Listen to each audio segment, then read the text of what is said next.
জিলহজ মাসের স্পেশাল ফজিলত হচ্ছে এই, নবী সাল্লাল্লাহু আলাইহি ওয়াসাল্লাম বলেছেন যে আল্লাহ পাকের কাছে জিলহজ মাসের প্রথম 10 দিনের নেক আমল, আল্লাহ পাকের কাছে জিলহজ মাসের প্রথম 10 দিনের নেক আমলের অপেক্ষা উত্তম অন্য কোনো আমল নাই।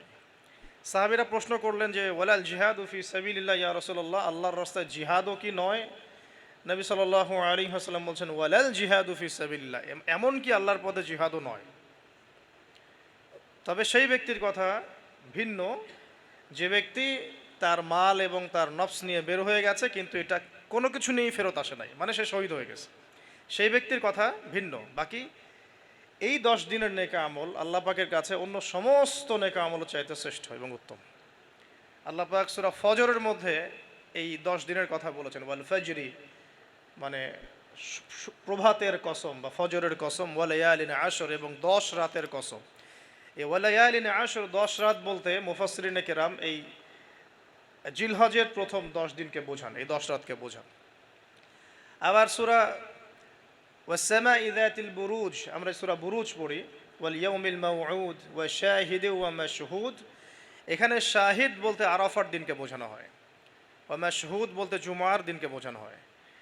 তো এই আরাফার দিনও কিন্তু এই 10 দিনের মধ্যেই পড়ে গেছে। আরেকটা হাদিসে এসেছে যে এই 10 দিনের মধ্যে যে আরাফার দিনটা আছে, এই আরাফার দিন সম্পর্কে নবী সাল্লাল্লাহু আলাইহি ওয়াসাল্লামকে জিজ্ঞাসা করা হচ্ছে, ইয়া রাসূলুল্লাহ এই দিনের ফজিলত কি?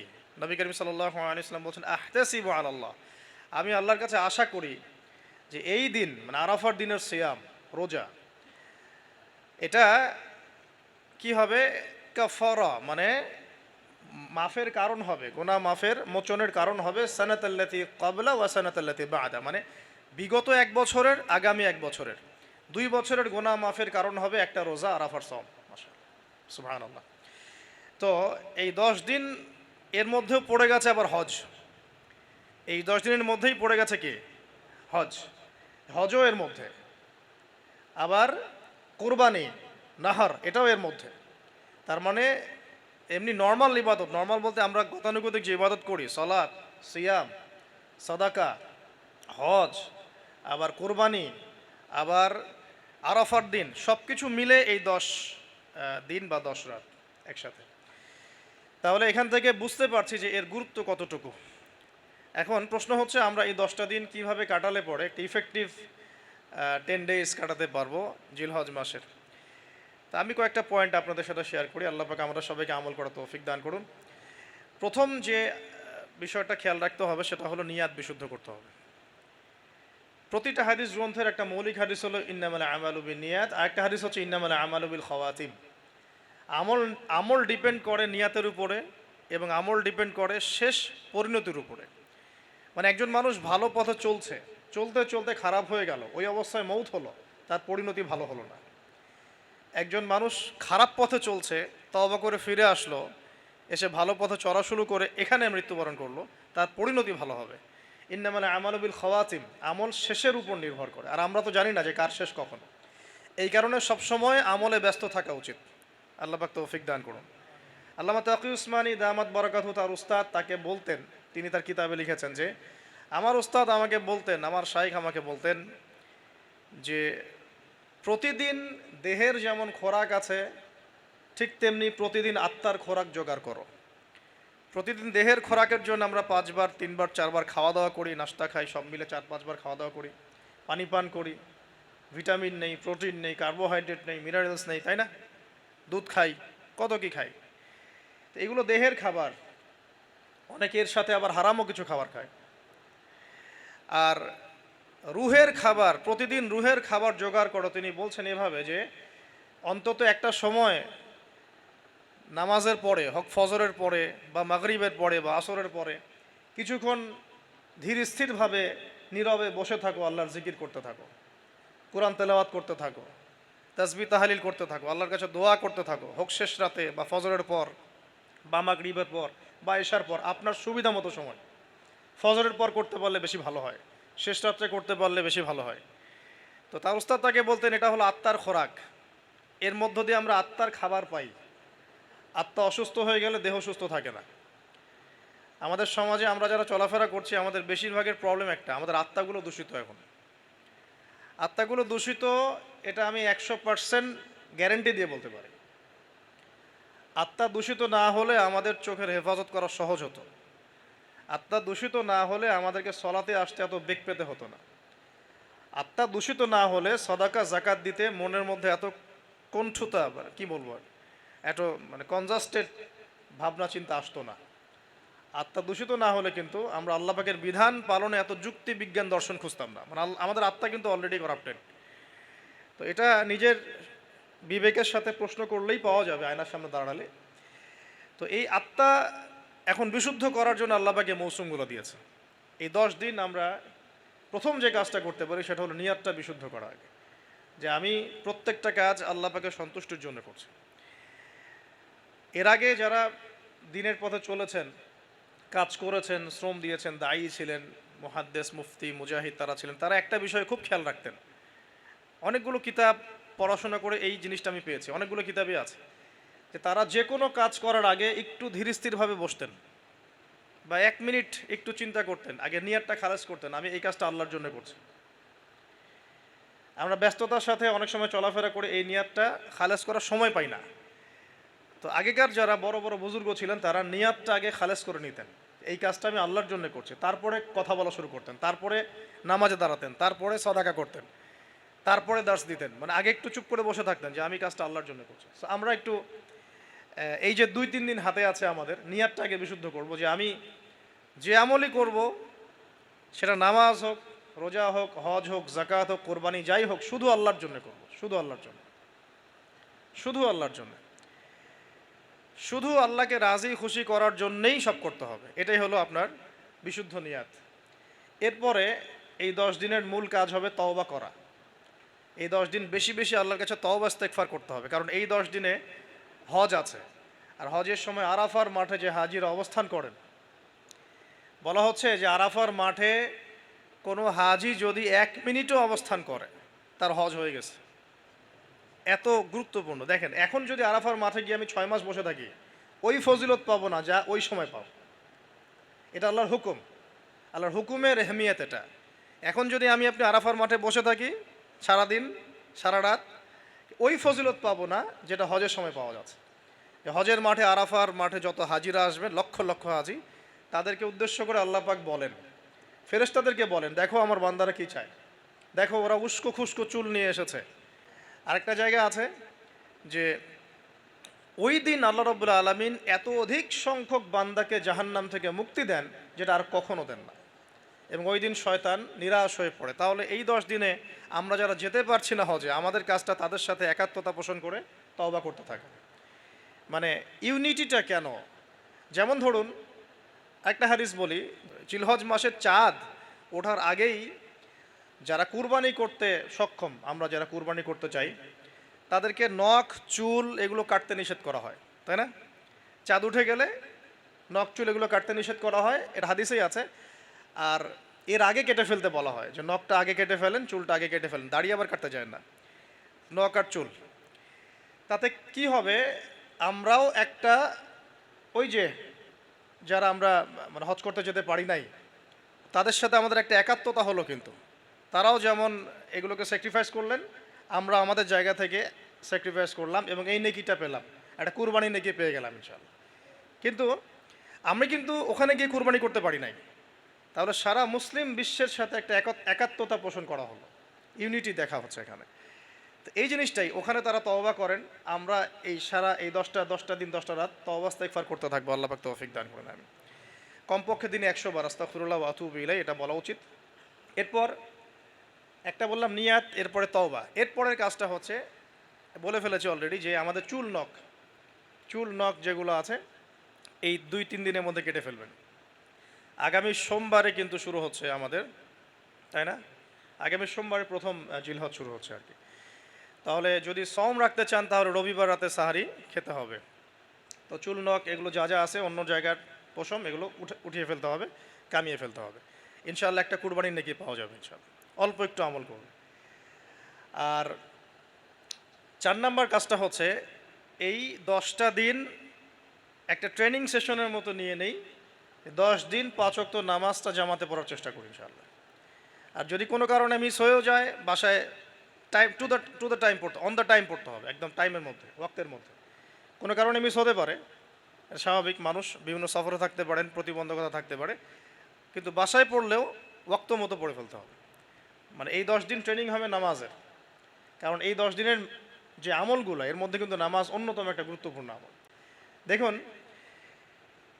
যার নামাজ নাই তার কিন্তু ইসলাম নাই। বাকি আমল অনেক পরের কথা, মানে যার নামাজ নাই তার সাথে ইসলামের কোনো সম্পর্ক নাই। মান তারাকা সলাতান মুতাআম্মিদান ফাকাদ কাফার, কেউ যদি ইচ্ছাকৃতভাবে তার উপর অর্পিত ফরজ নামাজকে ছেড়ে দেয়, সে কাফের হয়ে গেল। এটাই সবচেয়ে স্ট্রং ফতোয়া, সবচেয়ে সবচেয়ে মানে সহজ এবং নরম ফতোয়া দিয়েছেন ইমামে আজম আবু হানিফা রাহিমাহুল্লাহ। তার ফতোয়া সবচেয়ে নরম, বাকিদের আরও অনেক কঠিন। তিনি বলেছেন যে তাকে 3 দিন বা 7 দিন জেলখানায় বন্দি করে রাখতে হবে। যতক্ষণ পর্যন্ত না সে তওবা করে ততক্ষণ জেলখানায় থাকবে। তাকে প্রথমে 3 দিন 7 দিন সময় দিবে, তওবা করে ফিরে আসে কিনা। তওবা করে ফিরে না আসলে ওকে ওখানে রেখে দিবে, তওবা করে ফিরে আসলে ছেড়ে দাও। এ নরম ফতোয়া না এটা। অন্য ইমামদের ফতোয়া হচ্ছে ফাকাদ কাফার, সে ব্যক্তি কুফরি করেছে। এখন 10 দিনের অনেক আমলের কথা আমরা বলবো হয়তো বা সামনে, কিন্তু মূল আমলটা কি ভাই? নিয়াত বিশুদ্ধ করে তওবা করতে থাকা, নামাজটা শক্ত করে ধরা। আল্লাহ পাক সবাইকে নামাজ ধরার তৌফিক দান করুন। এবং ফরজ নামাজের সাথে 17 রাকাত ফরজ নামাজের সাথে বেতর পড়বেন 3 রাকাত। আর চেষ্টা করা যায়, চেষ্টা করবেন যে 12 রাকাত এক্সট্রা নামাজ পড়ার জন্য। 12 রাকাত এক্সট্রা নামাজ মানে ফজরের আগে 2, জোহরের আগে 4 এবং পরে 2, মাগরিবের পরে 2, এশার পরে 2। এই যে 12, এটা যে ব্যক্তি পড়বে তার জন্য জান্নাতে একটা করে ঘর তৈরি করা হয়। নামাজটা আমরা খুব ভালো করে ধরার চেষ্টা করব এবং 12 রাকাত এক্সট্রা নামাজ পড়ার চেষ্টা করবো ইনশাআল্লাহ। আল্লাহ পাক তৌফিক দান করুন। আর যদি রাত্রে জাগতে পারি আরও ভালো হয়। ফজরের আগে যদি 1 ঘন্টা জাগতে পারি, ওই যে আমরা যেমন লাইলাতুল কদরে তালাশ করার জন্য জাগতাম, শেষ দশকে ইতিকাফ করতাম, সেভাবে শেষ রাতে ওঠার চেষ্টা করি। আল্লাহ পাক আমাদের সবাইকে তৌফিক দান করুন, আমিন। এবং এই সময় বেশি বেশি দোয়া করা উচিত, বেশি বেশি জিকির করা উচিত, তাসবিহ তাহলিল করা উচিত এবং বেশি বেশি সলাতের সেজদায় আল্লাহর কাছে নিজের চাওয়াগুলো পেশ করা উচিত। আর এরপরে আমরা যে কাজটা করব এই 10 দিনে, সেটা হলো সওম রাখা, গুরুত্বপূর্ণ কাজ, রোজা রাখা। আমরা চেষ্টা করব 10টা রোজা রাখার জন্য। যদি না পারি অন্তত পক্ষে আরাফার সওম। আরাফার সওম কবে, এটা নিয়ে আরেকটা বিতর্ক সামনে আসছে আহলুল ফেসবুক ওয়াল জামায়াতের মধ্য দিয়ে। 10 তারিখে রাখবেন না 9 তারিখে রাখবেন, এটা নিয়ে একটা বাহাস আবার সামনে আসবে।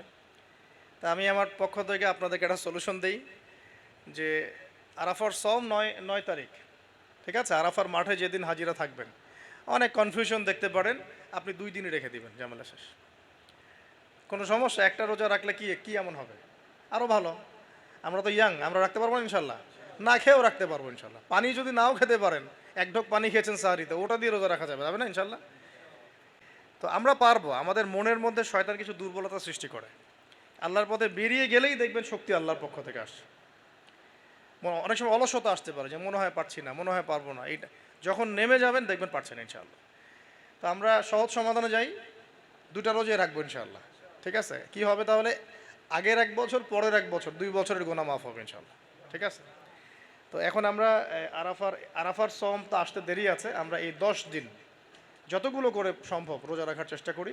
যেহেতু সোমবারেই শুরু হচ্ছে, সোমবার আবার রোজা রাখা কি সুন্নাহ। সোমবার একটা রাখতে পারি, আবার বৃহস্পতিবার একটা রাখতে পারি, 2টা হয়ে গেল। আবার আরাফার 2টা রাখতে পারি, 4টা হয়ে গেল। অন্তত 4টা-5টা রাখার চেষ্টা করি। আর যারা পারবেন 10টাই রাখার চেষ্টা করেন। আল্লাহ পাক তৌফিক দান করুন, আমিন।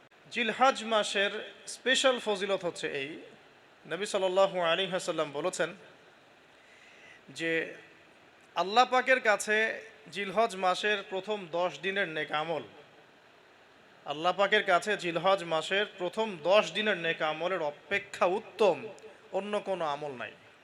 সাহাবীরা প্রশ্ন করলেন যে ওয়ালাল জিহাদু ফি সাবিলিল্লাহ ইয়া রাসূলুল্লাহ, আল্লাহর রাস্তায় জিহাদও কি নয়? নবী সাল্লাল্লাহু আলাইহি ওয়াসাল্লাম বলছেন ওয়ালাল জিহাদু ফি সাবিলিল্লাহ, এমন কি আল্লাহর পথে জিহাদও নয়। তবে সেই ব্যক্তির কথা ভিন্ন যে ব্যক্তি তার মাল এবং তার নফস নিয়ে বের হয়ে গেছে, কিন্তু এটা কোনো কিছু নিয়েই ফেরত আসে নাই, মানে সে শহীদ হয়ে গেছে, সেই ব্যক্তির কথা ভিন্ন। বাকি এই 10 দিনের নেকা আমল আল্লাহ পাকের কাছে অন্য সমস্ত নেকা আমল চাইতে শ্রেষ্ঠ এবং উত্তম। আল্লাহ পাক সূরা ফজরের মধ্যে এই 10 দিনের কথা বলেছেন, ওয়াল ফজরি, মানে প্রভাতের কসম বা ফজরের কসম, ওয়ালায়ালিন আশর, এবং 10 রাতের কসম। এই ওয়ালায়ালিন আশর 10 রাত বলতে মুফাসসিরিনে কেরাম এই জিলহজের প্রথম 10 দিনকে বোঝান, এই 10 রাতকে বোঝান। আবার সূরা ওয়াস-সামাই যাতিল বুরুজ, আমরা সূরা বুরুজ পড়ি, ওয়াল ইয়াউমিল মাউউদ ওয়া শাহিদি ওয়া মাশহুদ, এখানে শাহিদ বলতে আরাফার দিনকে বোঝানো হয়, ওয়া মাশহুদ বলতে জুমার দিনকে বোঝানো হয়। তো এই আরাফার দিনও কিন্তু এই 10 দিনের মধ্যেই পড়ে গেছে। আরেকটা হাদিসে এসেছে যে এই 10 দিনের মধ্যে যে আরাফার দিনটা আছে, এই আরাফার দিন সম্পর্কে নবী সাল্লাল্লাহু আলাইহি ওয়াসাল্লামকে জিজ্ঞাসা করা হচ্ছে, ইয়া রাসূলুল্লাহ, এই দিনের ফজিলত কি? নবী করিম সাল্লাল্লাহু আলাইহি ওয়াসাল্লাম বলছেন, আহতাসিবু আলাল্লাহ, আমি আল্লাহর কাছে আশা করি যে এই দিন, মানে আরাফার দিনের সিয়াম, রোজা, এটা কি হবে?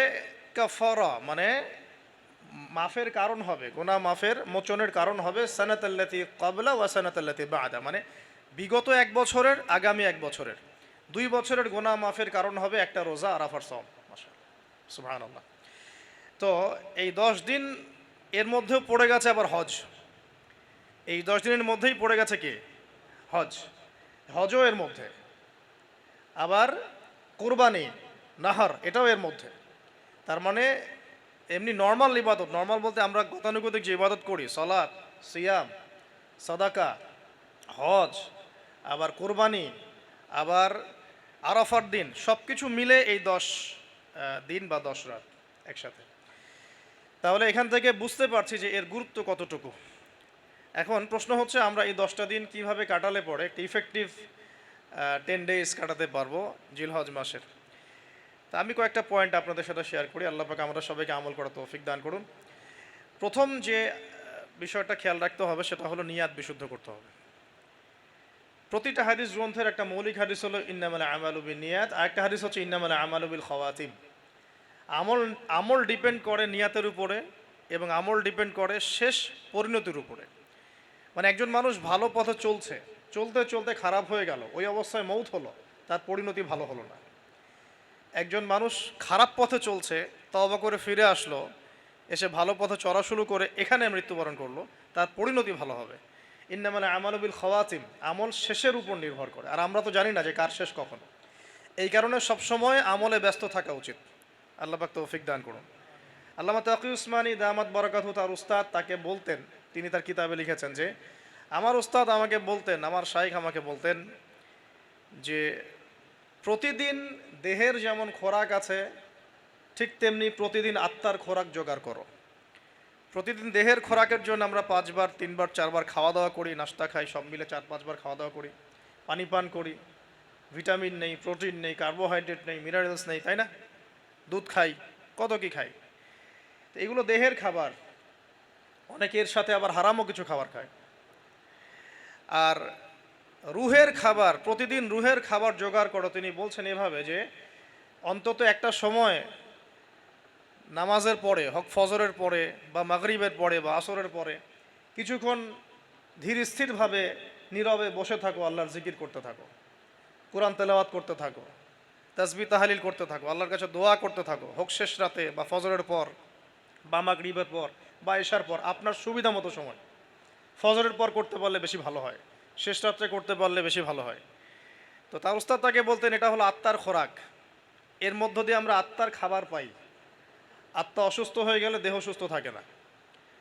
আমাদের সমাজে আমরা যারা চলাফেরা করছি, আমাদের বেশিরভাগের প্রবলেম একটা, আমাদের আত্মাগুলো দূষিত। এখন আত্মাগুলো দূষিত, এটা আমি 100% গ্যারেন্টি দিয়ে বলতে পারি। আত্মা দূষিত না হলে আমাদের চোখের হেফাজত করা সহজ হতো, আত্মা দূষিত না হলে আমাদেরকে সলাতে আসতে এত বেগ পেতে হতো না, আত্মা দূষিত না হলে সদাকা জাকাত দিতে মনের মধ্যে এত কণ্ঠতা, কি বলবো, এত মানে কনজাস্টেড ভাবনা চিন্তা আসতো না। আত্মা দূষিত না হলে কিন্তু আমরা আল্লাহ পাকের বিধান পালনে এত যুক্তি বিজ্ঞান দর্শন খুঁজতাম না। মানে আমাদের আত্মা কিন্তু অলরেডি করাপ্টেড। তো এটা নিজের বিবেকের সাথে প্রশ্ন করলেই পাওয়া যাবে, আয়নার সামনে দাঁড়ালে। তো এই আত্মা এখন বিশুদ্ধ করার জন্য আল্লাহ পাকে মৌসুমগুলো দিয়েছে। এই 10 দিন আমরা প্রথম যে কাজটা করতে পারি সেটা হলো নিয়াতটা বিশুদ্ধ করা। আগে যে আমি প্রত্যেকটা কাজ আল্লাহ পাকের সন্তুষ্টির জন্য করছি। এর আগে যারা দিনের পথে চলেছেন, কাজ করেছেন, শ্রম দিয়েছেন, দায়ী ছিলেন, মুহাদ্দিস, মুফতি, মুজাহিদ তারা ছিলেন, তারা একটা বিষয়ে খুব খেয়াল রাখতেন। অনেকগুলো কিতাব পড়াশোনা করে এই জিনিসটা আমি পেয়েছি, অনেকগুলো কিতাবই আছে, যে তারা যে কোনো কাজ করার আগে একটু ধীরস্থিরভাবে বসতেন বা 1 মিনিট একটু চিন্তা করতেন, আগে নিয়তটা খালাস করতেন, আমি এই কাজটা আল্লাহর জন্য করছি। আমরা ব্যস্ততার সাথে অনেক সময় চলাফেরা করে এই নিয়তটা খালাস করার সময় পাই না। তো আগেকার যারা বড় বড় বুজুর্গ ছিলেন তারা নিয়তটা আগে খালাস করে নিতেন, এই কাজটা আমি আল্লাহর জন্য করছি, তারপরে কথা বলা শুরু করতেন, তারপরে নামাজে দাঁড়াতেন, তারপরে সাদাকা করতেন, তারপরে দার্স দিতেন। মানে আগে একটু চুপ করে বসে থাকতেন যে আমি কাজটা আল্লাহর জন্য করছি। তো আমরা একটু এই যে 2-3 দিন হাতে আছে আমাদের, নিয়তটা আগে বিশুদ্ধ করব যে আমি যে আমলই করব, সেটা নামাজ হোক, রোজা হোক, হজ হোক, জাকাত হোক, কোরবানি যাই হোক, শুধু আল্লাহর জন্য করব, শুধু আল্লাহর জন্য, শুধু আল্লাহর জন্য, শুধু আল্লাহকে রাজি খুশি করার জন্যেই সব করতে হবে। এটাই হলো আপনার বিশুদ্ধ নিয়াত। এরপরে এই 10 দিনের মূল কাজ হবে তওবা করা। এই 10 দিন বেশি বেশি আল্লাহর কাছে তওবা ইস্তেগফার করতে হবে, কারণ এই 10 দিনে হজ আছে। আর হজের সময় আরাফার মাঠে যে হাজিরা অবস্থান করেন, বলা হচ্ছে যে আরাফার মাঠে কোনো হাজি যদি 1 মিনিটও অবস্থান করে তার হজ হয়ে গেছে। এত গুরুত্বপূর্ণ। দেখেন, এখন যদি আরাফার মাঠে গিয়ে আমি 6 মাস বসে থাকি, ওই ফজিলত পাবো না যা ওই সময় পাবো। এটা আল্লাহর হুকুম, আল্লাহর হুকুমের এহমিয়ত এটা। এখন যদি আমি আপনি আরাফার মাঠে বসে থাকি সারাদিন, সারা রাত, ওই ফজিলত পাবো না যেটা হজের সময় পাওয়া যাচ্ছে। হজের মাঠে, আরাফার মাঠে যত হাজিরা আসবে, লক্ষ লক্ষ হাজি, তাদেরকে উদ্দেশ্য করে আল্লাহ পাক বলেন, ফেরেশতাদেরকে বলেন, দেখো আমার বান্দারা কি চায়, দেখো ওরা উস্কো খুস্কো চুল নিয়ে এসেছে। আরেকটা জায়গা আছে যে ওই দিন আল্লাহ রাব্বুল আলামিন এত অধিক সংখ্যক বান্দাকে জাহান্নাম থেকে মুক্তি দেন যেটা আর কখনো দেন না, এবং ওই দিন শয়তান নিরাশ হয়ে পড়ে। তাহলে এই 10 দিনে আমরা যারা যেতে পারছি না হজে, আমাদের কাজটা তাদের সাথে একাত্মতা পোষণ করে তওবা করতে থাকে। মানে ইউনিটিটা কেন? যেমন ধরুন, একটা হাদিস বলি, জিলহজ মাসের চাঁদ ওঠার আগেই যারা কুরবানি করতে সক্ষম, আমরা যারা কুরবানি করতে চাই, তাদেরকে নখ, চুল এগুলো কাটতে নিষেধ করা হয়, তাই না? চাঁদ উঠে গেলে নখ, চুল এগুলো কাটতে নিষেধ করা হয়, এটা হাদিসেই আছে। আর এর আগে কেটে ফেলতে বলা হয়, যে নখটা আগে কেটে ফেলেন, চুলটা আগে কেটে ফেলেন, দাড়ি আবার কাটতে যায় না, নখ আর চুল। তাতে কি হবে, আমরাও একটা, ওই যে যারা আমরা মানে হজ করতে যেতে পারি নাই, তাদের সাথে আমাদের একটা একাত্মতা হলো, কিন্তু তারাও যেমন এগুলোকে স্যাক্রিফাইস করলেন, আমরা আমাদের জায়গা থেকে স্যাক্রিফাইস করলাম এবং এই নেকিটা পেলাম, একটা কুরবানি নেকি পেয়ে গেলাম ইনশাআল্লাহ। কিন্তু আমি কিন্তু ওখানে গিয়ে কুরবানি করতে পারি নাই, তাহলে সারা মুসলিম বিশ্বের সাথে একটা একাত্মতা পোষণ করা হলো, ইউনিটি দেখা হচ্ছে এখানে। তো এই জিনিসটাই ওখানে তারা তওবা করেন, আমরা এই সারা এই 10টা দিন 10টা রাত তওবা ইস্তেগফার করতে থাকবো। আল্লাহ পাক তৌফিক দান করেন। আমি কমপক্ষে দিনে 100 বার আস্তাগফিরুল্লাহ ওয়া আতুবু ইলাইহি এটা বলা উচিত। এরপর একটা বললাম নিয়াত, এরপরে তওবা। এরপরের কাজটা হচ্ছে, বলে ফেলেছি অলরেডি, যে আমাদের চুল নখ যেগুলো আছে এই 2-3 দিনের মধ্যে কেটে ফেলবেন। আগামী সোমবারে কিন্তু শুরু হচ্ছে আমাদের, তাই না? আগামী সোমবারে প্রথম জিলহজ শুরু হচ্ছে আর কি। তাহলে যদি সওম রাখতে চান তাহলে রবিবার রাতে সাহারি খেতে হবে। তো চুল নখ এগুলো যা যা আছে অন্য জায়গার পশম, এগুলো উঠিয়ে ফেলতে হবে, কামিয়ে ফেলতে হবে। ইনশাআল্লাহ একটা কুরবানির নেকি পাওয়া যাবে ইনশাআল্লাহ, অল্প একটু আমল করবে। আর 4 নাম্বার কাজটা হচ্ছে, এই 10টা দিন একটা ট্রেনিং সেশনের মতো নিয়ে নেই, 10 দিন 5 ওয়াক্ত নামাজটা জামাতে পড়ার চেষ্টা করি ইনশাআল্লাহ। আর যদি কোনো কারণে মিস হয়েও যায়, বাসায় টাইম টু দ্য টাইম পড়তে, অন দ্য টাইম পড়তে হবে, একদম টাইমের মধ্যে, ওয়াক্তের মধ্যে। কোনো কারণে মিস হতে পারে, স্বাভাবিক, মানুষ বিভিন্ন সফরে থাকতে পারেন, প্রতিবন্ধকতা থাকতে পারে, কিন্তু বাসায় পড়লেও ওয়াক্ত মতো পড়ে ফেলতে হবে। মানে এই 10 দিন ট্রেনিং হবে নামাজের, কারণ এই 10 দিনের যে আমলগুলো, এর মধ্যে কিন্তু নামাজ অন্যতম একটা গুরুত্বপূর্ণ আমল। দেখুন, যার নামাজ নাই তার কিন্তু ইসলাম নাই, বাকি আমল অনেক পরের কথা। মানে যার নামাজ নাই তার সাথে ইসলামের কোনো সম্পর্ক নাই।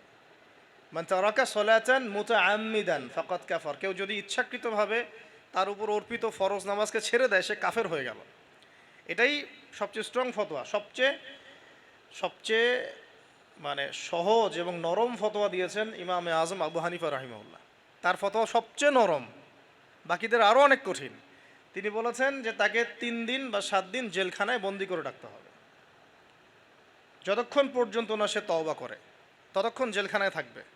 তাকে প্রথমে 3 দিন 7 দিন সময় দিবে তওবা করে ফিরে আসে কিনা।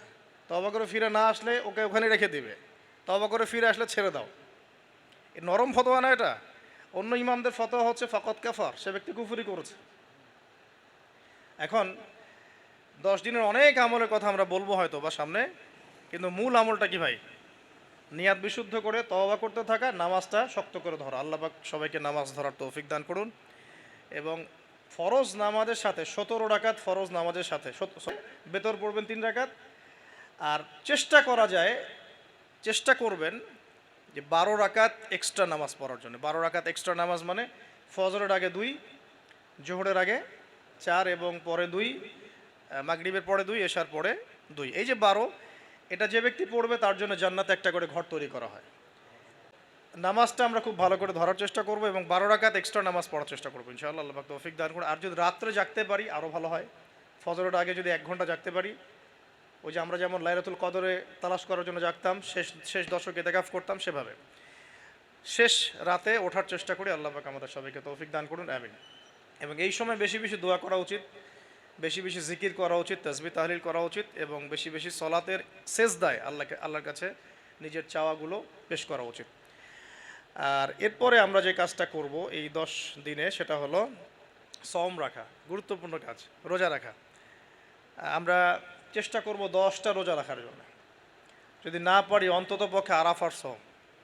আরাফার সওম কবে, এটা নিয়ে আরেকটা বিতর্ক সামনে আসছে আহলুল ফেসবুক ওয়াল জামায়াতের মধ্য দিয়ে। 10 তারিখে রাখবেন না 9 তারিখে রাখবেন, এটা নিয়ে একটা বাহাস আবার সামনে আসবে। তা আমি আমার পক্ষ থেকে আপনাদেরকে একটা সলিউশন দিই যে আরাফার সওম 9 তারিখ, ঠিক আছে? আরাফার মাঠে যেদিন হাজিরা থাকবেন, অনেক কনফিউশন দেখতে পারেন, আপনি 2 দিনই রেখে দিবেন, ঝামেলা শেষ। কোনো সমস্যা, একটা রোজা রাখলে কি এমন হবে? আরও ভালো। আমরা তো ইয়াং, আমরা রাখতে পারবো ইনশাল্লাহ। না খেয়েও রাখতে পারবো ইনশাল্লাহ। পানি যদি নাও খেতে পারেন, 1 ঢোক পানি খেয়েছেন সাহারিতে, ওটা দিয়ে রোজা রাখা যাবে না ইনশাল্লাহ? তো আমরা পারবো। আমাদের মনের মধ্যে শয়তান কিছু দুর্বলতা সৃষ্টি করে। আল্লাহর পথে বেরিয়ে গেলেই দেখবেন শক্তি আল্লাহর পক্ষ থেকে আসে। অনেক সময় অলসতা আসতে পারে, যে মনে হয় পারছি না, মনে হয় পারবো না। এইটা যখন নেমে যাবেন দেখবেন পারছেন ইনশাআল্লাহ। তো আমরা সহজ সমাধানে যাই, 2টা রোজে রাখবো ইনশাআল্লাহ, ঠিক আছে? কি হবে তাহলে? আগের 1 বছর, পরের 1 বছর, 2 বছরের গুনাহ মাফ হবে ইনশাআল্লাহ, ঠিক আছে? তো এখন আমরা আরাফার সওম তো আসতে দেরি আছে। আমরা এই 10 দিন যতগুলো করে সম্ভব রোজা রাখার চেষ্টা করি। যেহেতু সোমবারেই শুরু হচ্ছে, সোমবার আবার রোজা রাখা কি সুন্নাহ। সোমবার একটা রাখতে পারি, আবার বৃহস্পতিবার একটা রাখতে পারি, 2টা হয়ে গেল। আবার আরাফার 2টা রাখতে পারি, 4টা হয়ে গেল। অন্তত 4টা 5টা রাখার চেষ্টা করি। আর যারা পারবেন 10টাই রাখার চেষ্টা করেন। আল্লাহ পাক তৌফিক দান করুন, আমিন। জিলহজ মাসের স্পেশাল ফজিলত হচ্ছে এই, নবী সাল্লাল্লাহু আলাইহি ওয়াসাল্লাম বলেছেন যে আল্লাহ পাকের কাছে জিলহজ মাসের প্রথম 10 দিনের নেক আমল, আল্লাহ পাকের কাছে জিলহজ মাসের প্রথম 10 দিনের নেক আমলের অপেক্ষা উত্তম অন্য কোনো আমল নাই।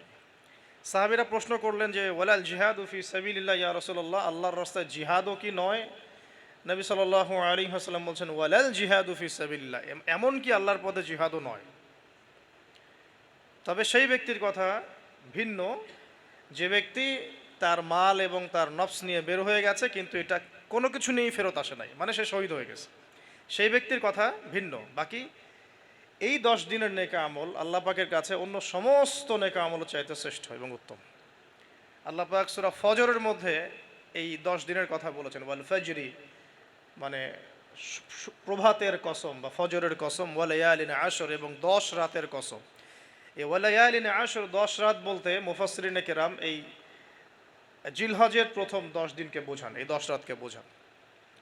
আবার সূরা ওয়াসসামাই যাতিল বুরুজ, আমরা সূরা বুরুজ পড়ি, ওয়াল ইয়াউমিল মাউউদ ওয়া শাহিদ ওয়া মাশহুদ। এখানে শাহিদ বলতে আরাফার দিনকে বোঝানো হয়, ওয়া মাশহুদ বলতে জুমার দিনকে বোঝানো হয়। তো এই আরাফার দিনও কিন্তু এই 10 দিনের মধ্যেই পড়ে গেছে। আরেকটা হাদিসে এসেছে যে এই 10 দিনের মধ্যে যে আরাফার দিনটা আছে, এই আরাফার দিন সম্পর্কে নবী সাল্লাল্লাহু আলাইহি ওয়াসাল্লামকে জিজ্ঞাসা করা হচ্ছে, ইয়া রাসূলুল্লাহ এই দিনের ফজিলত কি? নবী করিম সাল্লাল্লাহু আলাইহি ওয়াসাল্লাম বলছেন আহতাসিবু আলাল্লাহ, আমি আল্লাহর কাছে আশা করি যে এই দিন মানে আরাফার দিনের সিয়াম রোজা, এটা কি হবে, কাফারা মানে মাফের কারণ হবে, গুনাহ মাফের মোচনের কারণ হবে, সানাতাল্লাতি ক্বাবলা ওয়া সানাতাল্লাতি বাদা, মানে বিগত এক বছরের আগামী এক বছরের 2 বছরের গুনাহ মাফের কারণ হবে একটা রোজা আরাফার সওম। মাশাআল্লাহ, সুবহানাল্লাহ। তো এই 10 দিন এর মধ্যেও পড়ে গেছে আবার হজ, এই 10 দিনের মধ্যেই পড়ে গেছে কি হজ, হজও এর মধ্যে, আবার কোরবানি নাহার এটাও এর মধ্যে। তার মানে এমনি নর্মাল ইবাদত, নর্মাল বলতে আমরা গতানুগতিক যে ইবাদত করি, সালাত, সিয়াম, সাদাকা, হজ, আবার কোরবানি, আবার আরাফার দিন, সব কিছু মিলে এই 10 দিন বা 10 রাত একসাথে। তাহলে এখান থেকে বুঝতে পারছি যে এর গুরুত্ব কতটুকু। এখন প্রশ্ন হচ্ছে আমরা এই 10টা দিন কিভাবে কাটালে পরে একটা ইফেক্টিভ 10 ডেজ কাটাতে পারবো জিলহজ মাসের। তা আমি কয়েকটা পয়েন্ট আপনাদের সাথে শেয়ার করি, আল্লাহ পাক আমরা সবাইকে আমল করার তৌফিক দান করুন। প্রথম যে বিষয়টা খেয়াল রাখতে হবে সেটা হলো নিয়াত বিশুদ্ধ করতে হবে। প্রতিটা হাদিস গ্রন্থের একটা মৌলিক হাদিস হলো ইন্নামাল আমালু বিন্নিয়াত, আর একটা হাদিস হচ্ছে ইন্নামাল আমালু বিল খাওয়াতিম। আমল ডিপেন্ড করে নিয়াতের উপরে এবং আমল ডিপেন্ড করে শেষ পরিণতির উপরে। মানে একজন মানুষ ভালো পথে চলছে, চলতে চলতে খারাপ হয়ে গেল, ওই অবস্থায় মৌত হলো, তার পরিণতি ভালো হলো না। একজন মানুষ খারাপ পথে চলছে, তওবা করে ফিরে আসলো, এসে ভালো পথে চলা শুরু করে এখানে মৃত্যুবরণ করলো, তার পরিণতি ভালো হবে। ইন্নামাল আমালু বিল খাওয়াতিম, আমল শেষের উপর নির্ভর করে, আর আমরা তো জানি না যে কার শেষ কখন। এই কারণে সবসময় আমলে ব্যস্ত থাকা উচিত। আল্লাহ পাক তৌফিক দান করুন। আল্লামা তাকি উসমানী দামাত বারাকাতহু তার উস্তাদ তাকে বলতেন, তিনি তার কিতাবে লিখেছেন যে আমার উস্তাদ আমাকে বলতেন, আমার শাইখ আমাকে বলতেন যে প্রতিদিন দেহের যেমন খোরাক আছে ঠিক তেমনি প্রতিদিন আত্মার খোরাক জোগাড় করো। প্রতিদিন দেহের খোরাকের জন্য আমরা 5বার 3বার 4বার খাওয়া দাওয়া করি, নাস্তা খাই, সব মিলে 4-5বার খাওয়া দাওয়া করি, পানি পান করি, ভিটামিন নেই, প্রোটিন নেই, কার্বোহাইড্রেট নেই, মিনারেলস নেই, তাই না? দুধ খাই, কত কি খাই। তো এগুলো দেহের খাবার, অনেকের সাথে আবার হারামও কিছু খাবার খায়। আর রুহের খাবার, প্রতিদিন রুহের খাবার জোগাড় করো। তিনি বলছেন এভাবে যে অন্তত একটা সময় নামাজের পরে, হক ফজরের পরে বা মাগরিবের পরে বা আসরের পরে কিছুক্ষণ ধীর স্থিরভাবে নীরবে বসে থাকো, আল্লাহর জিকির করতে থাকো, কোরআন তেলাওয়াত করতে থাকো, তাসবিহ তাহলিল করতে থাকো, আল্লাহর কাছে দোয়া করতে থাকো, হোক শেষ রাতে বা ফজরের পর বা মাগরিবের পর বা এশার পর, আপনার সুবিধা মতো সময়। ফজরের পর করতে পারলে বেশি ভালো হয়, শেষ রাত্রে করতে পারলে বেশি ভালো হয়। তো তার উস্তাদ তাকে বলতেন এটা হলো আত্মার খোরাক, এর মধ্য দিয়ে আমরা আত্মার খাবার পাই। আত্মা অসুস্থ হয়ে গেলে দেহ সুস্থ থাকে না। আমাদের সমাজে আমরা যারা চলাফেরা করছি আমাদের বেশিরভাগের প্রবলেম একটা, আমাদের আত্মাগুলো দূষিত। এখন আত্মাগুলো দূষিত, এটা আমি 100% গ্যারেন্টি দিয়ে বলতে পারি। আত্মা দূষিত না হলে আমাদের চোখের হেফাজত করা সহজ হতো, আত্মা দূষিত না হলে আমাদেরকে সলাতে আসতে এত বেগ পেতে হতো না, আত্মা দূষিত না হলে সদাকা জাকাত দিতে মনের মধ্যে এত কণ্ঠতা, কি বলবো, এত মানে কনজাস্টেড ভাবনা চিন্তা আসতো না। আত্মা দূষিত না হলে কিন্তু আমরা আল্লাহ পাকের বিধান পালনে এত যুক্তি বিজ্ঞান দর্শন খুঁজতাম না। মানে আমাদের আত্মা কিন্তু অলরেডি করাপ্টেড। তো এটা নিজের বিবেকের সাথে প্রশ্ন করলেই পাওয়া যাবে, আয়নার সামনে দাঁড়ালে। তো এই আত্মা এখন বিশুদ্ধ করার জন্য আল্লাহ পাকে মৌসুমগুলো দিয়েছে। এই 10 দিন আমরা প্রথম যে কাজটা করতে পারি সেটা হলো নিয়াতটা বিশুদ্ধ করা, আগে যে আমি প্রত্যেকটা কাজ আল্লাহ পাকের সন্তুষ্টির জন্য করছি। এর আগে যারা দিনের পথে চলেছেন, কাজ করেছেন, শ্রম দিয়েছেন, দায়ী ছিলেন, মুহাদ্দিস, মুফতি, মুজাহিদ তারা ছিলেন, তারা একটা বিষয় খুব খেয়াল রাখতেন। অনেকগুলো কিতাব পড়াশোনা করে এই জিনিসটা আমি পেয়েছি, অনেকগুলো কিতাবই আছে, যে তারা যে কোনো কাজ করার আগে একটু ধীর স্থিরভাবে বসতেন বা 1 মিনিট একটু চিন্তা করতেন, আগে নিয়াতটা খালাস করতেন, আমি এই কাজটা আল্লাহর জন্য করছি। আমরা ব্যস্ততার সাথে অনেক সময় চলাফেরা করে এই নিয়াতটা খালাস করার সময় পাই না। তো আগেকার যারা বড় বড় বুজুর্গ ছিলেন তারা নিয়াতটা আগে খালাস করে নিতেন, এই কাজটা আমি আল্লাহর জন্য করছি, তারপরে কথা বলা শুরু করতেন, তারপরে নামাজে দাঁড়াতেন, তারপরে সাদাকা করতেন, তারপরে দার্স দিতেন। মানে আগে একটু চুপ করে বসে থাকতেন যে আমি কাজটা আল্লাহর জন্য করছি। তো আমরা একটু এই যে 2-3 দিন হাতে আছে আমাদের, নিয়াতটাকে বিশুদ্ধ করব যে আমি যে আমলই করব, সেটা নামাজ হোক, রোজা হোক, হজ হোক, জাকাত হোক, কোরবানি যাই হোক, শুধু আল্লাহর জন্য করব, শুধু আল্লাহর জন্য, শুধু আল্লাহর জন্য, শুধু আল্লাহকে রাজি খুশি করার জন্যেই সব করতে হবে। এটাই হলো আপনার বিশুদ্ধ নিয়াত। এরপরে এই 10 দিনের মূল কাজ হবে তওবা করা। এই 10 দিন বেশি বেশি আল্লাহর কাছে তওবা ইস্তেগফার করতে হবে, কারণ এই 10 দিনে হজ আছে। আর হজের সময় আরাফার মাঠে যে হাজিরা অবস্থান করেন, বলা হচ্ছে যে আরাফার মাঠে কোনো হাজি যদি 1 মিনিটও অবস্থান করে, তার হজ হয়ে গেছে। এত গুরুত্বপূর্ণ। দেখেন, এখন যদি আরাফার মাঠে গিয়ে আমি 6 মাস বসে থাকি, ওই ফজিলত পাবো না যা ওই সময় পাবো। এটা আল্লাহর হুকুম, আল্লাহর হুকুমের এহমিয়ত এটা।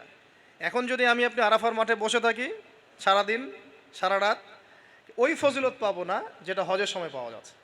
হজের মাঠে, আরাফার মাঠে যত হাজিরা আসবে, লক্ষ লক্ষ হাজি, তাদেরকে উদ্দেশ্য করে আল্লাহ পাক বলেন, ফেরেশতাদেরকে বলেন, দেখো আমার বান্দারা কি চায়, দেখো ওরা উস্কো খুস্কো চুল নিয়ে এসেছে।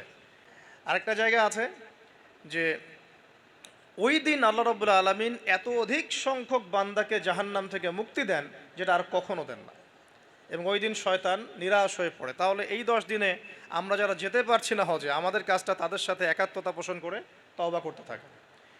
মানে ইউনিটিটা কেন? যেমন ধরুন, একটা হাদিস বলি, জিলহজ মাসের চাঁদ ওঠার আগেই যারা কুরবানি করতে সক্ষম, আমরা যারা কুরবানি করতে চাই, তাদেরকে নখ চুল এগুলো কাটতে নিষেধ করা হয়, তাই না? চাঁদ উঠে গেলে নখ চুল এগুলো কাটতে নিষেধ করা হয়, এটা হাদিসেই আছে। আর এর আগে কেটে ফেলতে বলা হয়, যে নখটা আগে কেটে ফেলেন, চুলটা আগে কেটে ফেলেন, দাড়ি আবার কাটতে যায় না, নখ আর চুল। তাতে কি হবে, আমরাও একটা, ওই যে যারা আমরা মানে হজ করতে যেতে পারি নাই, তাদের সাথে আমাদের একটা একাত্মতা হলো। কিন্তু তারাও যেমন এগুলোকে স্যাক্রিফাইস করলেন, আমরা আমাদের জায়গা থেকে স্যাক্রিফাইস করলাম এবং এই নেকিটা পেলাম, একটা কুরবানি নেকি পেয়ে গেলাম ইনশাআল্লাহ। কিন্তু আমরা কিন্তু ওখানে গিয়ে কুরবানি করতে পারি নাই। তাহলে সারা মুসলিম বিশ্বের সাথে একটা একাত্মতা পোষণ করা হলো, ইউনিটি দেখা হচ্ছে এখানে। তো এই জিনিসটাই ওখানে তারা তওবা করেন, আমরা এই সারা এই 10টা দিন 10টা রাত তওবা ইস্তেগফার করতে থাকবো। আল্লাহ পাক তৌফিক দান করেন। আমি কমপক্ষে দিনে 100 বার আস্তাগফিরুল্লাহ ওয়া আতুবু ইলাইহি, এটা বলা উচিত। এরপর একটা বললাম নিয়াত, এরপরে তওবা। এরপরের কাজটা হচ্ছে, বলে ফেলেছি অলরেডি, যে আমাদের চুল নখ যেগুলো আছে এই 2-3 দিনের মধ্যে কেটে ফেলবেন। আগামী সোমবারে কিন্তু শুরু হচ্ছে আমাদের, তাই না? আগামী সোমবারে প্রথম জিলহজ শুরু হচ্ছে আর কি। তাহলে যদি সওম রাখতে চান, তাহলে রবিবার রাতে সাহারি খেতে হবে। তো চুল নখ এগুলো যা যা আছে অন্য জায়গার পশম, এগুলো উঠিয়ে ফেলতে হবে, কামিয়ে ফেলতে হবে। ইনশাআল্লাহ একটা কুরবানির নেকি পাওয়া যাবে ইনশাআল্লাহ, অল্প একটু আমল করবে। আর 4 নাম্বার কাজটা হচ্ছে, এই 10টা দিন একটা ট্রেনিং সেশনের মতো নিয়ে নেই, 10 দিন 5 ওয়াক্ত নামাজটা জামাতে পড়ার চেষ্টা করি ইনশাআল্লাহ। আর যদি কোনো কারণে মিস হয়েও যায়, বাসায় টাইম টু দ্য টাইম পড়তে, অন দ্য টাইম পড়তে হবে, একদম টাইমের মধ্যে, ওয়াক্তের মধ্যে। কোনো কারণে মিস হতে পারে, স্বাভাবিক, মানুষ বিভিন্ন সফরে থাকতে পারেন, প্রতিবন্ধকতা থাকতে পারে, কিন্তু বাসায় পড়লেও ওয়াক্ত মতো পড়ে ফেলতে হবে। মানে এই 10 দিন ট্রেনিং হবে নামাজের, কারণ এই 10 দিনের যে আমলগুলো, এর মধ্যে কিন্তু নামাজ অন্যতম একটা গুরুত্বপূর্ণ আমল। দেখুন, যার নামাজ নাই তার কিন্তু ইসলাম নাই, বাকি আমল অনেক পরের কথা। যার নামাজ নাই তার সাথে ইসলামের কোনো সম্পর্ক নাই। মান তারাকা সলাতান মুতাআম্মিদান ফাকাদ কাফার, কেউ যদি ইচ্ছাকৃতভাবে তার উপর অর্পিত ফরজ নামাজকে ছেড়ে দেয়, সে কাফের হয়ে গেল। এটাই সবচেয়ে স্ট্রং ফতোয়া, সবচেয়ে মানে সহজ এবং নরম ফতোয়া দিয়েছেন ইমামে আজম আবু হানিফা রাহিমাহুল্লাহ। তার ফতোয়া সবচেয়ে নরম, বাকিদের আরও অনেক কঠিন। তিনি বলেছেন যে তাকে 3 দিন বা 7 দিন জেলখানায় বন্দি করে রাখতে হবে, যতক্ষণ পর্যন্ত না সে তওবা করে ততক্ষণ জেলখানায় থাকবে। তাকে প্রথমে 3 দিন 7 দিন সময় দিবে, তওবা করে ফিরে আসে কিনা। তওবা করে ফিরে না আসলে ওকে ওখানে রেখে দিবে, তওবা করে ফিরে আসলে ছেড়ে দাও। এই নরম ফতোয়া না এটা। অন্য ইমামদের ফতোয়া হচ্ছে ফাকাদ কাফার, সে ব্যক্তি কুফরি করেছে। এখন 10 দিনের অনেক আমলের কথা আমরা বলবো হয়তো বা সামনে, কিন্তু মূল আমলটা কি ভাই? নিয়াত বিশুদ্ধ করে তওবা করতে থাকা, নামাজটা শক্ত করে ধরা। আল্লাহ পাক সবাইকে নামাজ ধরার তৌফিক দান করুন এবং ফরজ নামাজের সাথে 17 রাকাত ফরজ নামাজের সাথে বেতর পড়বেন 3 রাকাত। আর চেষ্টা করবেন যে 12 রাকাত এক্সট্রা নামাজ পড়ার জন্য। 12 রাকাত এক্সট্রা নামাজ মানে ফজরের আগে 2, জোহরের আগে 4 এবং পরে 2, মাগরিবের পরে 2, এশার পরে 2। এই যে 12, এটা যে ব্যক্তি পড়বে তার জন্য জান্নাতে একটা করে ঘর তৈরি করা হয়। নামাজটা আমরা খুব ভালো করে ধরার চেষ্টা করব এবং 12 রাকাত এক্সট্রা নামাজ পড়ার চেষ্টা করবো ইনশাআল্লাহ। আল্লাহ পাক তৌফিক দান করুন। আর যদি রাত্রে জাগতে পারি আরও ভালো হয়। ফজরের আগে যদি 1 ঘন্টা জাগতে পারি, ওই যে আমরা যেমন লাইলাতুল কদরে তালাশ করার জন্য জাগতাম, শেষ দশকে ইতিকাফ করতাম, সেভাবে শেষ রাতে ওঠার চেষ্টা করি। আল্লাহ পাক আমাদের সবাইকে তৌফিক দান করুন, আমিন। এবং এই সময় বেশি বেশি দোয়া করা উচিত, বেশি বেশি জিকির করা উচিত, তাসবিহ তাহলিল করা উচিত এবং বেশি বেশি সলাতের সেজদায় আল্লাহর কাছে নিজের চাওয়াগুলো পেশ করা উচিত। আর এরপরে আমরা যে কাজটা করব এই 10 দিনে, সেটা হলো সওম রাখা, গুরুত্বপূর্ণ কাজ, রোজা রাখা। আমরা চেষ্টা করব 10টা রোজা রাখার জন্য। যদি না পারি অন্তত পক্ষে আরাফার সওম কবে, এটা নিয়ে আরেকটা বিতর্ক সামনে আসছে আহলুল ফেসবুক ওয়াল জামায়াতের মধ্য দিয়ে। 10 তারিখে রাখবেন না 9 তারিখে রাখবেন, এটা নিয়ে একটা বাহাস আবার সামনে আসবে।